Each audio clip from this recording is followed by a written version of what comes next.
보범연하경 제6권 제18 수의공덕품 그때 미륵보 삶아 사리 부처님께 사례였다. 세존이시여 만약 어떤 선남자 선여인이 법화경을 듣고 따라 기뻐한다면 얼마나 되는 복을 얻겠습니까? 이윽고 미륵보살이 개송으로 사례였다. 세존께서 열반하신 후 이 경을 듣고서 능히 따라 기뻐하는 자는 복을 얼마나 얻겠나이까. 그때 부처님께서 미륵보살과 사례에게 이르시었다. 알다 보살이여, 열애가 열반한 뒤에 만약 비구 비구니 우바세 우바이와 또 지혜로운 다른 사람들이 어른이든 아이든 이 경을 듣고서 따라 기뻐한다고 하자 그들이 법회를 마치고 정사나 한적한 곳 혹은 도시나 저적거리 아니면 변두리 마을이나 농촌 같은 다른 데로 가서 자신이 들은 대로 부모나 친척이나 친구 혹은 그냥 아는 사람들을 위해 자기가 할 수 있는 능력과 설명해 주었다고 하자 그 여러 사람들이 듣고 나서 따라 기뻐하며 그 내용을 다른 사람에게 전해주고 다른 사람도 듣고 나서 따라 기뻐하며 또 다른 이에게 전해주었다고 하자 이렇게 거듭 전해져서 50번째 사람에게까지 전해졌다며 알다 보살이여, 그 50번째 선남자 선녀인이 따라 기뻐한 공덕에 대하여는 이제 말하리. 마땅히 잘 들으라. 예를 들어 400만 옷, 아승기 세계에 있는 6갈래의 사생 중생들 곧 난생, 대생, 습생, 화생으로 태어나는 것에는 형상이 있는 존재, 형상이 없는 존재, 생각이 있는 존재, 생각이 없는 존재, 생각이 있다고 할 수 없는 존재, 생각이 없다고 할 수 없는 존재, 발 없이 기어다니는 존재, 두 발 걷는 존재, 네 발 달린 존재, 팔이 이 달린 존재 등 이처럼 수많은 형태의 중생들이 있느니라. 그런데 어떤 사람이 복을 구하려고 중생들이 좋아하는 물건들을 원하는 대로 나누어졌다고 하자 이를테면 각 중생들에게 금은, 유리, 자건, 한옥, 산옥, 호박 등 여러 가지 진귀한 보배들과 코끼리와 말이 끄는 수레 혹은 질구로 지은 궁전과 누각 따위를 연부제가 가득 찰 만큼씩 전부 나누어 주었다고 하자 그러다 어느 날 큰 시주자가 꼬박 80년간을 이렇게 보시하고 나서 생각하기를 내미 중생들이 바라는 물건들을 원하는 대로 실컷 나누어 주었다. 그런데 중생들이 벌써 다 늙어서 나이는 80이 넘었고 백발이 성성한데다 얼굴까지 쭈글쭈글해졌으니 장차 죽을 날이 머지 않았도다. 이제 더 늦기 전에 내 마땅히 불법으로서 이들을 가르쳐 인도해야겠다. 이윽고 중생들을 전부 모이게 해서 불법을 선포하여 보여주고 가르쳐서 이롭고 기쁘게 하였다고 하자. 그래서 일시에 수다원도, 사다원도, 하나원도, 아라원도를 얻어온가 번뇌를 다하게 되었고 깊은 선정에서 자유자재로 들어 파리탈까지 갖추게 되었다고 하자. 그렇다면 그들은 어떻게 생각하는가? 그 큰 시주자는 얼마나 많은 공덕을 얻겠느냐? 미륵보살이 부처님께 사례였다. 세존이시여, 그 사람의 공덕은 너무 많아서 한량없고 끝이 없겠나이다. 그 시주자가 단지 중생들에게 그들이 바라는 물건들을 무시한 것만 치더라도 그 공덕은 한량없는 것입니다. 그런데 하물며 중생들로 하여금 말한 것까지 얻게 했으니 그거야말로 더 말할 나이가 있겠습니까? 부처님께서 미륵보살에게 이르시었다네. 이제 분명히 그대에게 사실대로 말하리라. 그 사람이 중생들이 좋아하는 온갖 물품들로서 400만원 승기 수많은 세계 모든 6갈래 중생들에게 무시하고 아랑가를 얻게 한 공덕은 저 50번째 사람이 법화경의 하한 개송을 듣고 따라 기뻐한 공덕에는 덕없이 미치지 못하느니라. 그래서 100분의 1, 전분의 1, 100천만 억분의 1에도 해당되지 못할 뿐더러 심지어 어떤 숫자나 비유로도 비교가 안 되느니라. 알다 보살이여, 이와 같이 50번째 사람이 여러 사람을 통해 법화경 얘기를 듣고서 따라 기뻐한 공덕만 해도 무량무변한 아승기에 한량없는 공덕이 있거늘 하물며 맨 처음 법회 장소에서 가르침을 듣고 따라 기뻐한 사람의 공덕이 오죽 많겠느냐.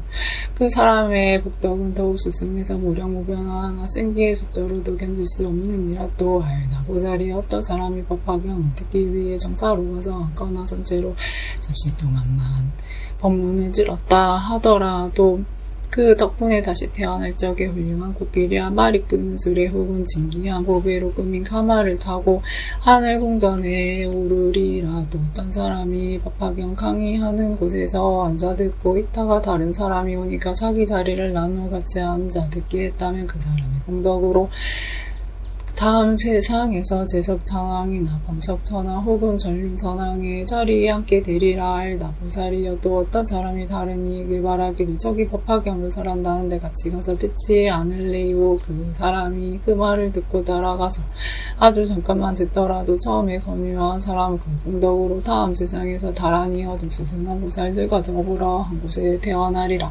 뿐만 아니라 그 기간을 가롭고 종명하며 지혜로운 데다 100,000만 번 태어나도 결코 벙어리가 되지 않으리라. 또한 입에서 냄새가 나지 않고 현아 입에서 항상 병이 없으며 때가 끼어 치아가 검게 변한다거나 누렇게 되지 않으리라. 더 치아 사이가 벌어진다거나 빠진 것이 없으면 물론이고 삐뚤삐뚤하거나 안으로 굽지도 않으리라. 입술은 아래로 젖지거나 위로 올라가지 않고 부르트거나 부스럼 나지 않으며 또한 정이거나 삐뚤어지지 않으리라. 게다가 입술이 너무 두껍지도 않고 크지도 않으며 뾰족하게 죽지 않아서 보기 싫은 모양이 하나도 없으리라고는 납작하지도 구부러지지도 않고 얼굴빛도 거무스레 하지 않으리라. 얼굴이 좁고 길기만 하거나 또 부패이거나 일그러지지 않아서 못생긴 구석이 한 곳에도 없으리라. 입술역 지하가 다 보기 좋으며 코도 길고 높으며 아주 반듯하고 얼굴 생김새가 만만하리라. 눈썹도 높고 길며 이마 역시 넓고 반듯하여 아주 좋은 인상을 갖추게 되리라. 그리고 세세생생 태어날 적마다 부처님을 신견하여 법을 듣고 가르침을 믿고 받아들일 것이니라. 알다 보살이여도 그대는 이 점은 미리 생각해보도록 해라. 즉 한 사람만 같이 가자고 권하여 법을 듣게 한 공덕도 이와 같이 많거늘 하느니 열심으로 설법을 듣고 독송하며 또 대중 앞에서 남들을 위해 자세히 분별하여 해설해주고 경전에서 설한 대로 수행한 공덕이야 얼마나 많겠느냐. 그때 세존께서 거듭 의미를 표현하시고자 계속으로 말씀하셨다.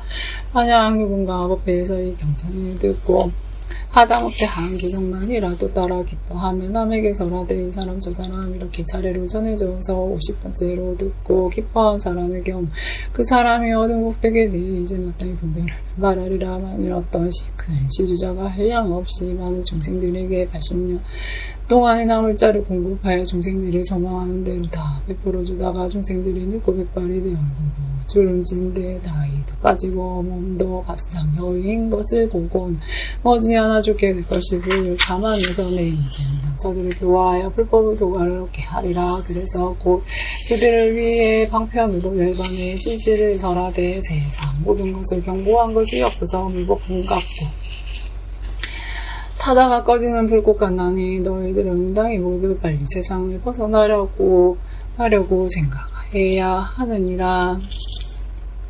법문들은 모든 사람들 전부 아라한가를 얻어서 육신통과 삼명은 물론 팔의 탈마저 갖추게 되었다 지더라도 매우 낮은 50번째 사랑 견정계소한 구절만 듣고 따라 기뻐한 복덕이 아까 시주자의 복보다 훨씬 더 수승하여 가히 비유도 할 수 없게 많으니라. 이와 같이 여러 사람 통해 경전을 전해 들은 복덕만 하더라도 헤아릴 수 없거늘 하물며 법회에서 처음 법을 듣고 따라 기뻐한 사람의 공덕이 오직 많겠느냐. 만일 누군가 어느 한 사람에게 권하여 법화경을 같이 듣자고 말하기를 이 경은 깊고도 미묘하여 천만 겁이 지나도록 만나기 어렵다네. 얘기 들은 사람이 법회에 따라가서 잠깐만이라도 듣게 된다면 권유한 사람이 받는 복덕에 대해 지금 다시 분별하여 말하리라. 세세생생 날짜마다 입에 병이 없고 이도 성불게 나지 않으며 누러거나 검지 않고 입술은 두껍지 않고 원청이도 아니어서 보기 싫은 모양이 전혀 없을 것이며 혀는 마르거나 색깔이 칙칙하거나 짧지 않고 고누리면서 높고 고누며 이마 역시 넓고 반듯한데다 얼굴과 눈도 모두 단정하리니 사람들이 보기 좋아하고 입에서 나쁜 냄새는커녕 무단 바향 그런 꽃냄 이쁜 겨나오리라. 만일 법화경을 듣고자 일부러 스님들 정사에 찾아가서 잠깐만이라도 듣고 기뻐한다면 또 마땅히 그 목적에 대해 말하건대 내 생에 천상과 인간 가운데 태어나 좋은 코끼리와 말이 끄는 수레 혹은 진기한 보배로 꾸민 가마를 타고 그리고는 하늘 궁전으로 올라가리라. 만약 법화경 강의하는 곳에서 남에게 경전을 앉아 듣도록 권한다면 그러한 복의 인연만으로도 저천왕 범천왕 전륜서강의 자리에 앉고를 하며 일심으로 법문을 듣고 남에게 그 뜻을 해설해주며 가르친 대로 수행한다면 그 복덕이야말로 헤아릴 수 없을 정도니라.